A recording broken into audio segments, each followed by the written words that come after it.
Bon, merci. Bonjour à toutes, bonjour à tous. D'abord, merci de votre accueil ici et de donner la parole à un utilisateur de drones sous-marins. Donc, je vais vous présenter un cas d'emploi, comme ça a été dit précédemment. Et comme ça a été dit précédemment, je vais revenir aussi sur un certain nombre de points, en espérant d'ailleurs que ça sera plus, ce que je vais dire sera plus complémentaire que redondant avec ce qui a déjà été présenté. Vous avez certainement déjà entendu cette phrase, on connaît mieux la surface de la Lune que les fonds marins. On a d'ailleurs la même variante avec le sol de la planète Mars. En fait, qu'est-ce que ça veut dire? Qu'est-ce que c'est que connaître les fonds marins? On peut essayer de répondre au fantasme de la découverte de l'Atlantide, le continent submergé, ou encore toutes les catégories de monstres sous-marins qui ont pu nourrir nos imaginaires depuis des siècles. En fait, en océanographie, puisque le cas d'emploi dont je veux parler, c'est l'océanographie, connaître les fonds marins, ça commence par la cartographie. Au XIXe siècle, c'est l'expédition du Challenger qui a duré 3 ans et l'idée d'extrapoler d'un point de mesure à un autre qu'ont pu être tracées ces premières cartes des fonds marins, suivies au tout début du XXe avec les expéditions du prince Albert de Monaco qui ont permis de dresser une série de cartes bathymétriques couvrant la quasi-totalité des océans accessibles. Mais la première visualisation des fonds marins est due à Maritarp, cartographe, océanographe, qui dès les années 50 a dessiné de véritables œuvres scientifiques et artistiques. J'ai choisi cette carte de 77 car dans les auteurs, on peut identifier le nom de Xavier Le Pichon, géophysicien, océanographe français, qui fut un des précurseurs des observations sous-marines au niveau des rides médio-océaniques. Ces fractures qui sillonnent le fond des océans et des phénomènes de mouvement des plaques. Un grand coup de chapeau donc à Maritarp parce qu'elle a représenté ce qui jusque-là était invisible. On connaît donc bien le fond des océans. Mais est-ce que ces cartes sont justes compte tenu de leurs imprécisions? Est-ce qu'elles ne sont pas pleines d'erreurs? Ma réponse est oui. En fait, selon les besoins qu'on peut avoir de cette connaissance des grands fonds, la précision, comme ça a été dit précédemment, la précision et le raffinement des détails deviennent de plus en plus nécessaires. Alors, quels vont être ces besoins de recueil de connaissances, d'exploration de ces zones profondes? Je vais prendre 4 domaines qui ont déjà été cités, et j'espère que ça va donc être un peu complémentaire. 4 domaines pour lesquels ces expertises sont nécessaires, car elles vont conditionner non seulement la connaissance, mais également la protection ou l'exploitation. D'abord, les énergies renouvelables, comme ça a été dit, donc, les installations et leurs biens avec les réseaux d'énergie sont de plus en plus profonds. Leurs liens avec les réseaux d'énergie sont de plus en plus profonds. On parle déjà d'éoliennes en mer sur des zones à plus de 1000 mètres de profondeur, auxquelles on peut rajouter d'autres énergies renouvelables, comme l'hydrodynamique avec les courants, mais aussi les énergies thermiques qui utilisent différences de température entre les eaux froides et les eaux de surface. Ce n'est pas uniquement de la prospective. Aujourd'hui, par exemple, l'hôpital de Tahiti est complètement refroidi par ce type d'énergie qui est complètement renouvelable. Autre domaine stratégique avec les câbles sous-marins, essentiellement de communication, mais aussi d'énergie. Et là, on touche à des activités qui sont de plus en plus sensibles, notamment parce que ces câbles sont équipés de capteurs. On parle des smart cables, capteurs qui requièrent une excellente connaissance détaillée des fonds sur lesquels ils vont être posés. Troisième exemple, avec les ressources profondes, qu'elles soient biologiques ou minérales, qui font l'objet de convoitises pour les molécules d'intérêt ou les minerais stratégiques. Et là encore, une nécessité de bien connaître pour avoir des outils d'aide à la décision qui soient solides et étayés. Et enfin, tout ce qui touche à la protection de ces milieux, et notamment les parcs marins. Vous voyez quelques chiffres, l'évaluation économique de tous ces domaines est considérable et donc face à des enjeux de cette ampleur, la nécessité de la connaissance est croissante, va être de plus en plus développée. Traditionnellement, pour les océanographes, on a pratiqué des mesures ponctuelles qui étaient réalisées par des outils qui sont descendus depuis le navire jusque sur le fond.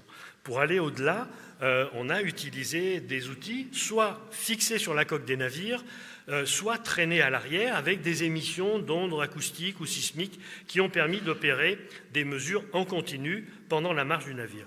Vous voyez par exemple ce qu'on obtient en coupe verticale sur les premiers mètres du fond avec un sondeur de sédiments. Mais là, une fois encore, il s'agit de profils en long. L'acquisition sur de plus larges fauchés a été réalisée avec les sonars, les sondeurs multifaisceaux ou les sonars à balayage latéral, fixés sur la coque ou tractés à l'arrière. Et on voit bien qu'en un seul passage, on a une large fauchée de mesure. Large fauchée de mesure avec lesquelles on peut établir des cartes bathymétriques, c'est-à-dire des profondeurs, des reliefs sous-marins, mais aussi des anomalies dans la colonne d'eau. Également, on utilise aussi les sonars à ouverture synthétique, en fait, qui utilisent des technologies de traitement des signaux, d'où le traitement de la donnée, pour produire des images acoustiques des fonds marins, similaires à des photographies, et avantage particulier par rapport à la photographie, ils n'ont pas besoin d'éclairage. Or, vous savez qu'au-delà de 300 mètres de profondeur, c'est le noir total. Un élément particulièrement précieux dans les mesures concerne également les anomalies magnétiques qui permettent d'identifier les masses métalliques, qu'elles soient artificielles comme les épaves, les conteneurs, les câbles, ou naturelles comme certaines roches ou certaines accumulations minérales. On n'oublie pas bien entendu les paramètres environnementaux assez classiques qui ont déjà été cités, la température, la turbidité, la salinité, la présence d'oxygène. L'acidité des eaux sont également mesurées par des sondes en continu et même chose pour les courants avec les systèmes Doppler où les courants sont mesurés simultanément à différentes profondeurs.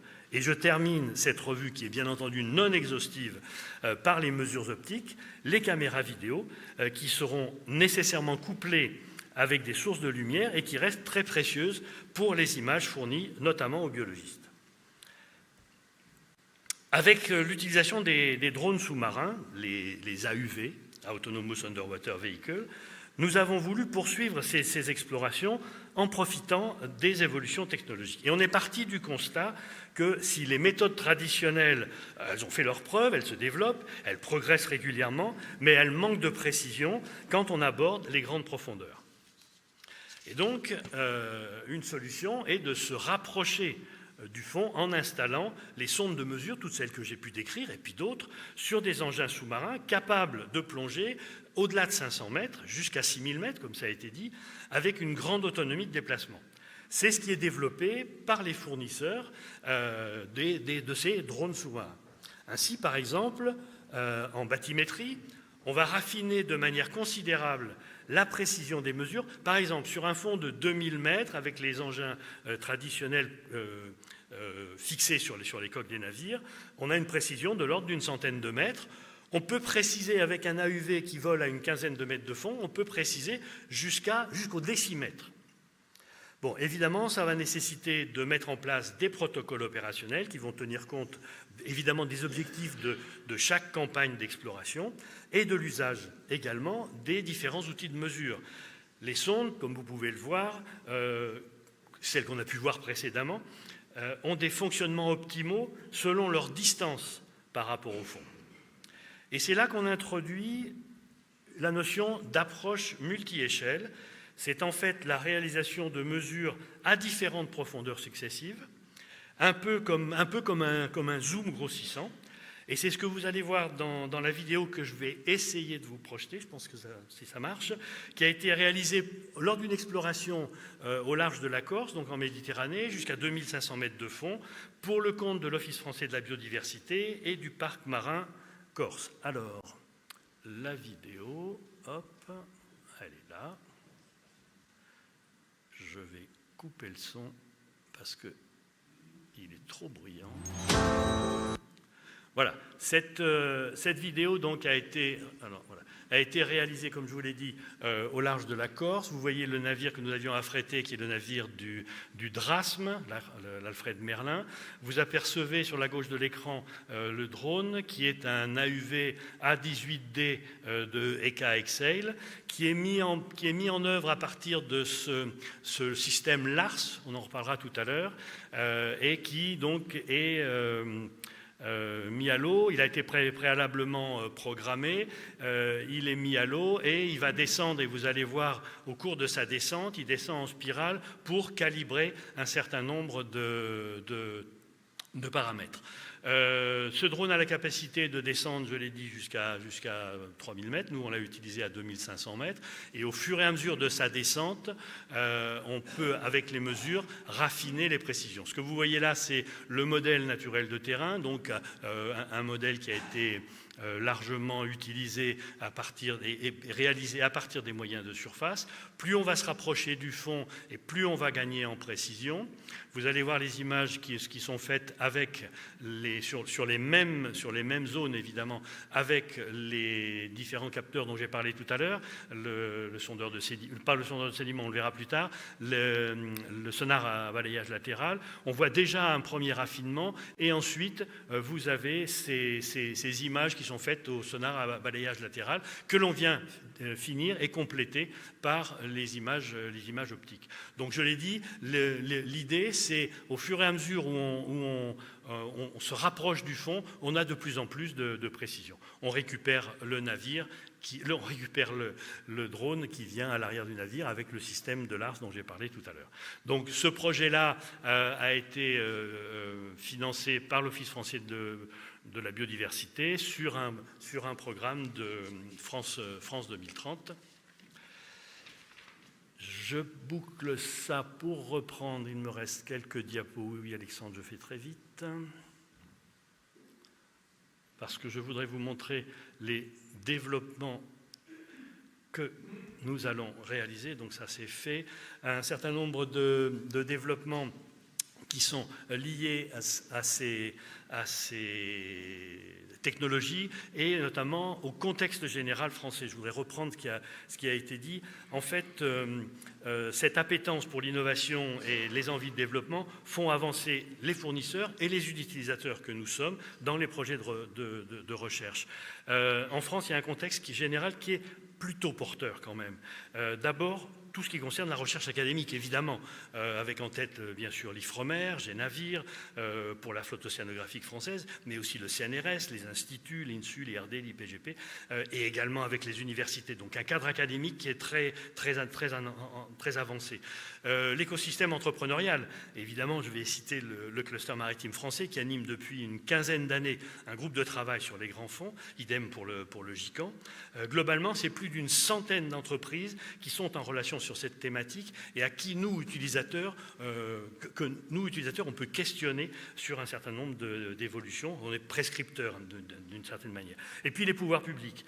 Bon, difficile d'en parler quand on voit la valse hésitation avec un coup un ministère, un coup pas de ministère, un secrétaire d'État. Il y a pourtant un signal fort, et ça a déjà été dit, qui a été donné avec le plan de relance France 2030 et son objectif 10, dédié à la connaissance des grands fonds marins, avec une enveloppe de l'ordre de 350 millions d'euros qui ont été fléchés pour la recherche et l'innovation. Je vais terminer par quelques exemples pour vous montrer ce que nous nous efforçons de développer avec nos outils pour nos activités. En premier, je cite notre projet de flotte coordonnée qui a été initié il y a presque une dizaine d'années dans un cadre de recherche collaborative avec RT6 et Exeil. L'idée est de multiplier les capacités d'acquisition des données sans augmenter les moyens de surface qui peuvent être très consommateurs en énergie fossile. Cette flotte a déjà été testée pour partie, a été lauréate du concours mondial d'innovation et a fait l'objet déjà de 3 brevets internationaux et sera opérationnel dans 2 ans.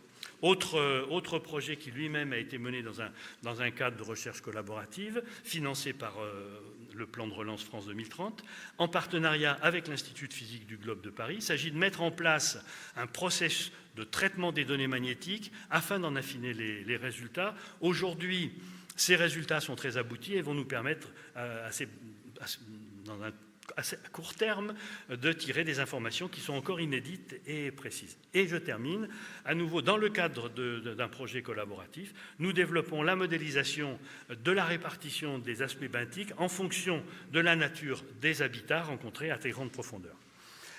Bien sûr, il y a aussi tous les projets dont nous allons pouvoir parler aujourd'hui, car les besoins de connaissance des fonctionnements globaux de l'océanographie vont nécessiter des technologies précises et extensives, non intrusives, ce sont les prochains défis. Et bien sûr, je me tiens à votre disposition pour toute information sur les projets ou sur l'entreprise.